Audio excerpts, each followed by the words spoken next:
झटपट पटापट लक्ष्मी जी घर के अंदर प्रसन्न होके अंदर आएंगी घर के पटापट। झटपट पटापट लक्ष्मी जी घर के अंदर प्रसन्न होके अंदर आएंगी घर के पटापट। नाचतो सगळं विसरून पोरी बघता थांबून, निळा पिवळा लाल लाल रांगोळी काढतो वाकून।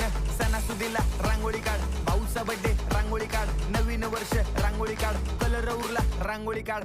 उभी लाईन, आडवी लाईन, तिरपी लाईन, वाकडी लाईन, फुल काढ, चिमणी काढ, हत्ती चुकला पुसून काढ। सगळ्यांनी इकडे लक्ष द्यायचं आहे, टेन्शन घ्यायचं नाही, डान्स करत राहायचा। सासूबाई चिडणार आहेत, घाबरायचं नाही, वाईप करत राहायचे आणि सोबत म्हणायचं झटपट पटापट लक्ष्मी जी घर के अंदर प्रसन्न होके अंदर आएंगी घर के पटापट। झटपट पटापट लक्ष्मी जी घर के अंदर प्रसन्न होके अंदर आएंगी घर के पटापट। पाटापुढे ताटापुढे देवापुढे मागे पुढे सगळीकडे चोहीकडे आम्ही खातो बटाटे